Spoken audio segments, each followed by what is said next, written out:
안녕하세요. 놀러갈래입니다. 보통 인도네시아 하면 발리를 먼저 떠올리시죠? 우리나라 사람들에게 자카르타는 관광지로 아주 유명한 곳은 아니에요. 저희도 처음에 가족여행을 계획하면서 자카르타를 생각한 것은 아니었습니다.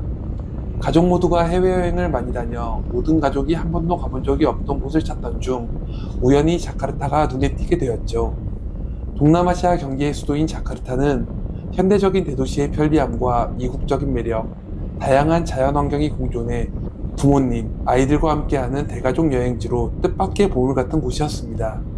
두 번은 모르겠지만 한 번쯤은 꼭 가볼 만한 곳이라고 추천하고 싶은 자카르타. 7명의 대가족이 함께하는 여행, 어떻게 준비했는지 지금 바로 시작하겠습니다. 이번 여행의 목적지를 자카르타로 결정하게 된 이유 중 하나는 아시아나 마일리지를 활용하는 것이었습니다.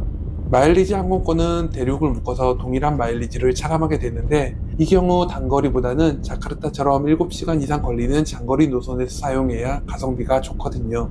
특히 단거리 노선의 경우 평소 저가 항공에서 특가 항공권이 많이 나와 저렴하게 여행 갈 수 있는 반면, 특가 항공권이 잘 나오지 않는 곳을 마일리지 항공권을 이용하면 보다 경제적으로 여행을 즐길 수 있습니다. 항공권 탑승을 통한 마일리지 적립뿐만이 아닌 평소 마일리지 적립카드를 사용해 마일리지를 적립하면 이런 가족 여행에서 큰 힘이 됩니다. 주의할 점은 마일리지 항공권을 예약해도 유류 할증료와 공항세는 별도로 결제해야 하니 예산을 잡을 때 꼭 참고하시기 바랍니다. 여기서 대가족 여행자들을 위한 진짜 꿀팁 하나를 알려드리겠습니다. 저희는 연세가 많은 부모님을 생각해서 부모는 비즈니스 클래스로 예약을 했는데요. 이때 가족 중 일부가 비즈니스 클래스를 이용하면 동반하는 가족들은 이코노미 클래스를 이용하더라도 비즈니스 카운터에서 한 번에 체크인이 가능합니다. 7명이나 되는 대가족이 줄을 서서 기다리지 않고 비즈니스 전용 카운터에서 빠르게 수속을 마칠 수 있어 부모님도 아이들도 시작부터 정말 편안해 하셨습니다. 숙소 예약은 우리에게 익숙한 아고다를 이용했습니다. 다른 호텔 예약 사이트들도 많이 있지만 아직까지 동남아시아 지역의 경우 아고다의 호텔 가격이 상대적으로 저렴한 편입니다. 특히 부모님을 모시고 가는 여행이라 4, 5성급 호텔을 중심으로 숙소를 예약했는데 7명이 한꺼번에 머물 수 있는 커넥팅 룸이나 대형 스위트룸을 찾기에 가장 최적화되어 있는 곳이 아고다입니다. 극성수기만 아니면 보통 한 달 전에 예약을 하면 충분하고 일정이 임박할수록 가격이 조금 떨어지는 부분은 있지만 안정적인 여행을 위해서라면 한 달 전에 예약을 하는 것을 추천합니다. 참고로 저는 여행 3주 전 모든 숙소를 예약했습니다. 대부분의 동남아시아가 그렇지만 자카르타 역시 교통체증이 매우 심각한 곳입니다. 택시나 버스, 전철과 같은 대중교통을 이용하면 조금 더 저렴하게 여행은 가능하지만 부모님과 아이들이 함께하는 여행에서 편리한 교통수단은 매우 중요합니다. 특히 저희 같은 7인 대가족이 택시 한 대로 이동하는 것은 불가능하죠. 그래서 일정의 대부분은 기사가 포함된 렌터카를 이용하였습니다.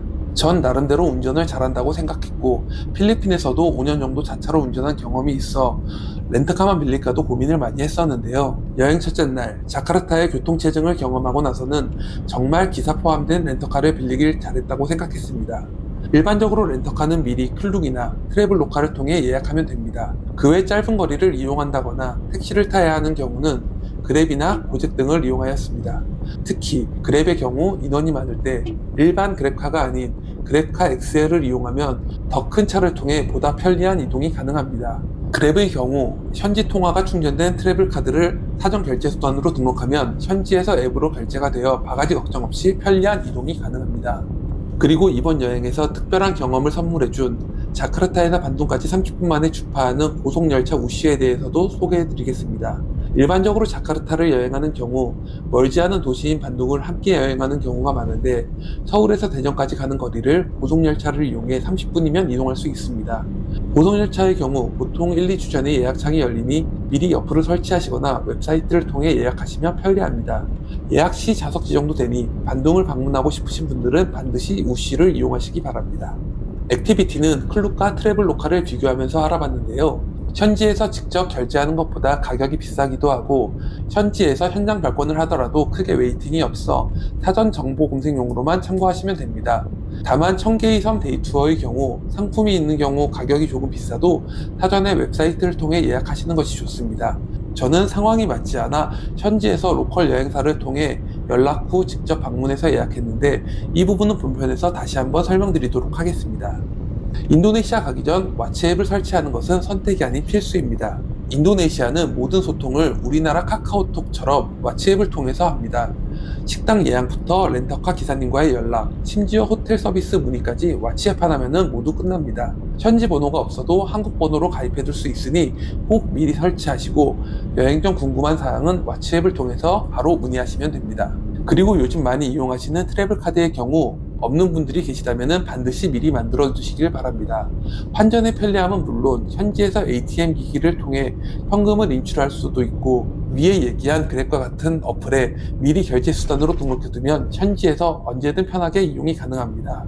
그리고 인도네시아를 여행하시는 분들이라면 사전에 반드시 이 비자를 발급받으시는 것이 좋습니다.